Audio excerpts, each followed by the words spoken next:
সিলেট নগরীর কদমতলীতে বিশ্বব্যাংকের অর্থায়নে ৬৩ কোটি টাকা ব্যয়ে বাংলাদেশের অন্যতম আধুনিক বাস টার্মিনাল ৩ বছরের মাথায় জরাজীর্ণ হয়ে গেছে। এর মধ্যে টার্মিনালের মধ্যে বেড়েছে চুরি। নগরবাসী বলছেন, একদিকে টার্মিনালটি যেমন বাঁচানো দরকার, অন্যদিকে শৃঙ্খলা রক্ষায় কঠোর পদক্ষেপ নেওয়া দরকার। সাকিব আহমদ মিঠুর প্রতিবেদন। সিলেটের ঐতিহ্য আসাম গাছের বাড়ি এবং চাঁদনী ঘাটের ঘড়ির আদলে নির্মিত বাংলাদেশের অন্যতম এক আধুনিক বাস টার্মিনাল।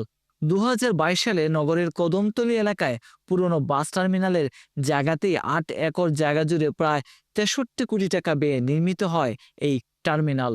৩ বছর শেষ হওয়ার আগেই আধুনিক বহু সুযোগ সুবিধার এই বাস টার্মিনাল এখন দেখলে মনে হবে পরিত্যক্ত কোনো অবকাঠামো। তখন রাতকে অনেক মানুষ বাইরে থেকে আসে, খালি তো যে শ্রমিক আসে এরকম কিছু না, অনেক যাত্রী আসে, বাইরে তো অনেক লোক আসে, আইসেগুলো নোংরা করিয়া যায় গিয়া, বাইঙ্গা যায় গিয়া, নাট খুললা নেই গিয়ে দায়িত্ব নাই, আমাদের কোনো গার্ড নাই, নাই সিকিউরিটি নাই।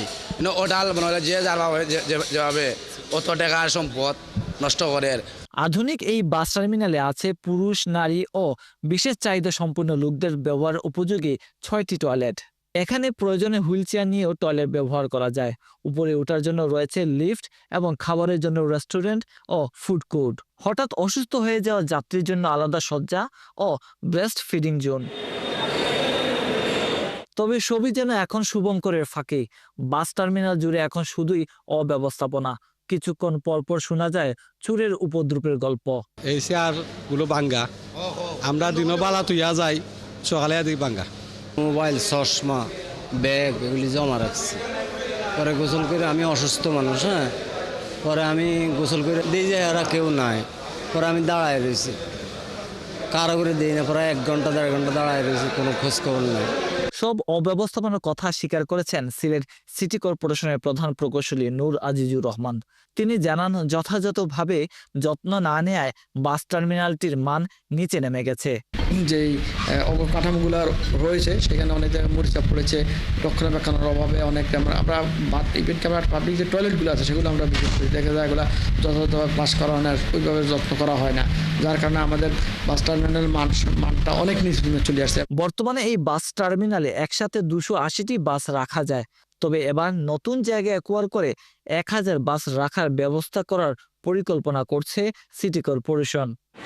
সাকিব আহমদ মিঠু, ৭১, সিলেট। সিলেট বাস টার্মিনালের আরো খবর জানাতে আমাদের সাথে যুক্ত হচ্ছেন সহকর্মী সাকিব আহমদ মিঠু। মিঠু, শৃঙ্খলা রক্ষায় কেমন পদক্ষেপ আশা করছে নগরবাসী এবং এই নিয়ে প্রশাসনের বক্তব্য কি জানাবেন? ধন্যবাদ আপনাকে। আপনি যেমনটা সংবাদে শুনছিলেন যে প্রায় ৬৩ কোটি টাকা ব্যয়ে বিশ্বব্যাংকের অর্থায়নে বাংলাদেশের বলা যায় যে সবচেয়ে সুন্দর একটি বাস টার্মিনাল নির্মাণ করা হয়েছিল। ২০২২ সালে এটির উদ্বোধন করা হয়েছিল। তৎকালীন সরকারের কর্মকর্তারা সেটা উদ্বোধন করেছিলেন। কিন্তু যেটা হতাশার বিষয় হচ্ছে যে এই ৩ বছর যাওয়ার মানে এখনো পুরোপুরি ৩টা বছর এখনো পূর্ণ হয়নি। এই বাস টার্মিনালটার যে জরাজীর্ণ অবস্থা, যার কারণে আসলে এই বাস টার্মিনালটার দিকে যদি এখন কেউ তাকান তাহলে মনে হবে যে কোনো পরিত্যক্ত কোনো অবকাঠামো পড়ে আছে সিলেটের বাস টার্মিনালে। আপনাকে বলে রাখি, যখন বাংলাদেশে একটা আলোড়ন সৃষ্টি হয়েছিল যে বাংলাদেশে একটি আধুনিক নানান সুবিধা ছিল এখানে, যেমন প্রতিবন্ধী এবং সুবিধা বঞ্চিত মানুষদের জন্য সুযোগ সুবিধা, লিফট ছিল এবং প্রায় ২৮০টি বাস এখানে রাখার সুযোগ করে দেওয়া হয়েছিল, যার কারণে আসলে বাসের কারণে যে যানজট তৈরি হতো সেটা অনেকটা কমে আসছিল। কিন্তু এখন যে অবস্থা যদি দেখা যায়, ময়লা আবর্জনা এবং যে চেয়ারগুলো বসানো হয়েছিল স্টিলের চেয়ারগুলো, সেগুলো কিন্তু এখন ভেঙে গেছে। মানুষ মনে করছেন আসলে এক ধরনের অবহেলা করা হয়েছিল। এত সুন্দর একটি অবকাঠামো তৈরি করা হয়েছিল যেটা প্রশংসা কুড়িয়েছিল বহু জায়গায়, কিন্তু এটাকে যত্ন করা হয়নি ঠিক মতো। সিলেট সিটি কর্পোরেশনে এটা ইজারা দিয়েছিল এবং মূলত ইজারাদার যারা আছেন এবং সিটি কর্পোরেশন, এই দুই পক্ষ মিলেই কিন্তু মূলত এই বাস টার্মিনালটি রক্ষণাবেক্ষণের কথা ছিল। কিন্তু এখন একে অপরকে দায় দিয়ে আসলে দায় সারার চেষ্টা চলছে আর কি। সিটি কর্পোরেশনের নির্বাহী প্রকৌশলী প্রধান প্রকৌশলী যিনি নূর আজিজুর রহমান, তিনি আমাদেরকে জানিয়েছেন যে যে যে ইজারাদার যারা বর্তমানে আছেন তারা আসলে সঠিকভাবে রক্ষণাবেক্ষণ না করার কারণে আসলে যে বাস টার্মিনালটি যে মানের ছিল সেই মান থেকে আসলে নেমে গেছে। সিলেটের মানুষ আসলে বলছেন যে আসলে যে পরিমাণে আসলে নিরাপত্তার জন্য, পরিষ্কার রাখার জন্য এবং ক্লিন রাখার জন্য সবকিছু যে লোকবল নিয়োগ করার কথা ছিল সেটাও কিন্তু পর্যাপ্ত ছিল না, যার ফলে বাংলাদেশের অন্যতম একটি আধুনিক বাস টার্মিনালটি মাত্র ৩ বছরের মাথায় যেটাকে প্রায় ৬৩ কোটি টাকারও বেশি ব্যয় করে বিশ্বব্যাপী অর্থায়নে নির্মাণ করা হয়েছিল সিলেটে, সেটি আসলে নষ্ট হয়ে গেছে। বলা যায় যে অনেকটা নষ্ট হওয়ার পথে।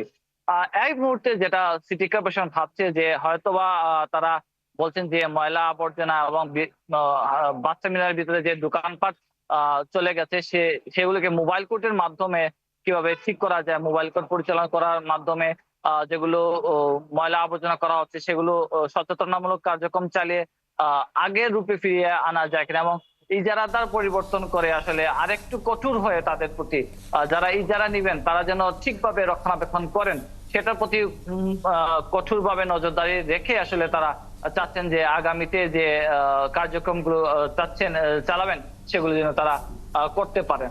তবে সিলেটের মানুষ মনে করেন এবং যারা যাত্রীরা আছেন তারা মনে করেন যদি দ্রুত সময়ের মধ্যে এই আধুনিক বাস টার্মিনালটি, আপনি জানেন যে বাংলাদেশের যে কয়েকটি বাস টার্মিনাল আছে সেটির থেকে কিন্তু এই বাস টার্মিনালটি সবচেয়ে আধুনিক, এখানে অনেক সুযোগ সুবিধা আছে। ধন্যবাদ মিঠু আমাদের সঙ্গে যুক্ত হওয়ার জন্য। দর্শক, সিলেট বাস টার্মিনালের খবর জানাচ্ছিলেন সহকর্মী সাকিব আহমেদ মিঠু।